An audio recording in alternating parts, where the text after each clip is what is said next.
City. We're getting close. Radio City Music Hall. This is a big deal. There's been a lot of milestones in, in my career here at the UFC and in the time since me and my partners have owned it, and obviously holding a press conference here. And actually, now I was just thinking about this. The first press conference we ever held was here in New York City, and let me tell you what, there was a lot less people than this year. I think there were like 2 media guys from a website, and Tito Ortiz was in one of the fighters, and I'll never forget. There were two guys from the media there. They were from some website. I hear you, and they said. Hey Tito, I have a question. Blah, blah, blah, blah. They start speaking Spanish to Tito, and Tito says, I don't speak Spanish. They got up and walked out and left the press conference. So that was my first press conference experience in New York. This is much better. Obviously, we're here today for this fight, the main event and the co-main event, but one of the fights that's kind of been overshadowed by the main event and co-main event is Fitch and Alves. They're not here today, but I think everybody's just as pumped about that fight as any of the other big fights. So I'm going to get right into this thing. Co-main event, the heavyweights, this is a big fight for both these guys for a couple of different reasons. Number one, obviously, they're fighting for the interim title, and the winner of this fight gets to face off against Brock Lesnar to unify the heavyweight title. Ladies and gentlemen, former heavyweight champion of the UFC, Frank Mir.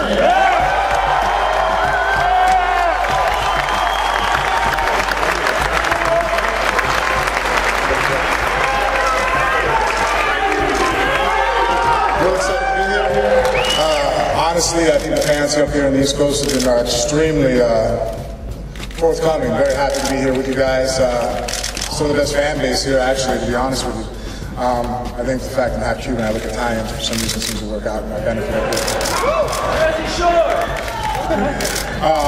Honestly, yeah, the fight with Shane Carwin this weekend means a lot to me. Obviously, winning the title back, I got to get the interim title first to move on, and any dreams of anything that's going to happen after that will be stopped real quickly if I don't be successful on Saturday. Carwin is an extremely good opponent. I'm very happy facing off with him for the reason being that I feel very comfortable with my striking and my jiu-jitsu, but obviously I had a little bit of an issue with the wrestling type of opponent. So I think Carwin's a really good wrestler, and I really look forward to proving that I've come and developed more as a mixed martial artist to come out and be successful on Saturday. Thank you. On a lighter note, let's get to the main event. Dan Hardy versus George St. Pierre. Now, our show Primetime, I don't know how many people in here have been watching Primetime.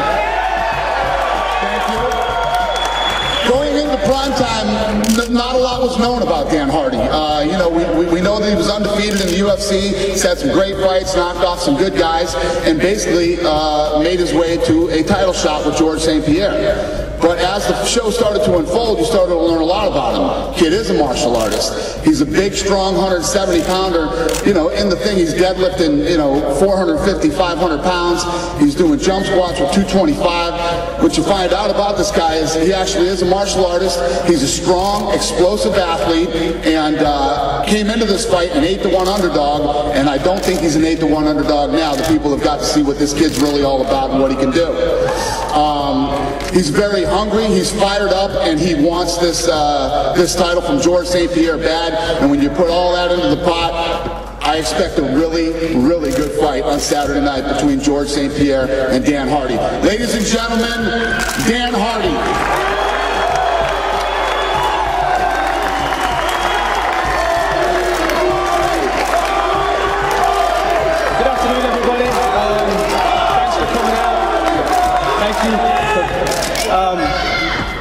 I know a lot of people aren't giving me a shot in this fight, but I'm just hoping you tuned in to watch because I'm planning on proving a lot of people wrong. I've got to thank the UFC for giving me this shot. Obviously, I've got to thank George as well for allowing me this opportunity. Obviously when you're fighting somebody of his standard, you've got to raise your game. So I got myself a nice new suit. And I've had a 14-week training camp for this fight. Normally I do 8, so I'm cliche. I know I'm in the best shape of my life, and I'm looking forward to taking that home with me on Sunday. Thank you.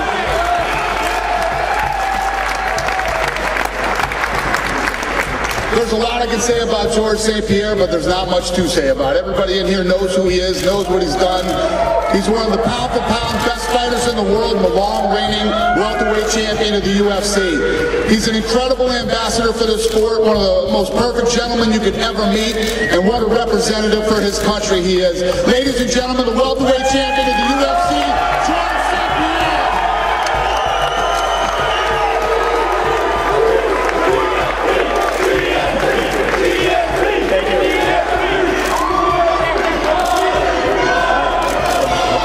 Thank you. I'm very excited for this fight. I'm training in New York. Like 30% of my training is made in New York, so a lot of my training partner that normally don't have the chance to come see my fight, they will be able to be there to support me that night. I feel like I'm fighting a little bit like at my second home, and for me, I've done everything that I could have done to get ready for this fight. I made the best training camp. I was very well organized to flip the odds all on my side. And for me, I'm very excited for that fight. And I feel like my life will end March 27. I don't see past Dan Hardy, and it's going to be an exciting fight. Thank you.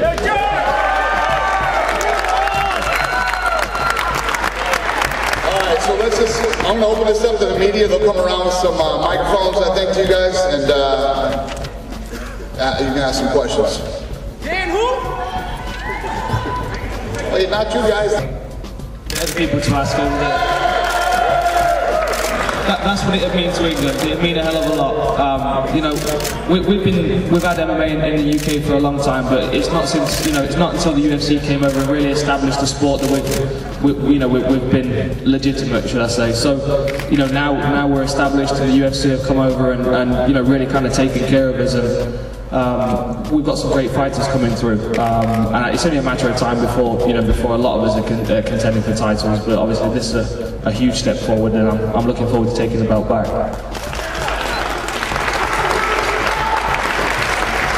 Thank you. Another one for Pierre. You mentioned you did a 14-week training camp this week, or here. You mentioned a 14-week training camp for this fight. I was wondering if you've ever done a camp of that length before, and if not, how did you sort of manage it so you wouldn't be overtrained or have any sort of problems related to that?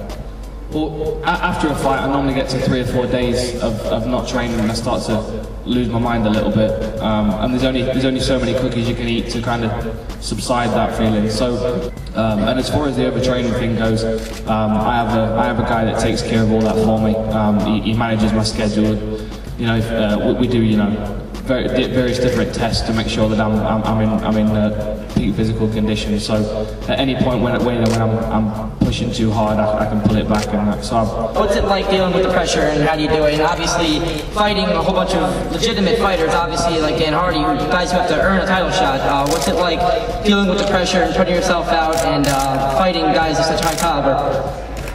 To tell you the truth, the worst part is the waiting part.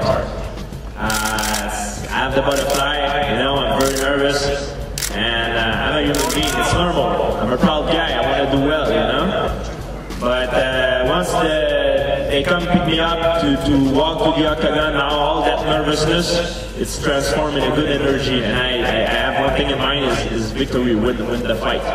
So it's normal to be nervous, normal to be afraid of failure. Remember, courage is not about not being afraid, it's about being afraid and still do it.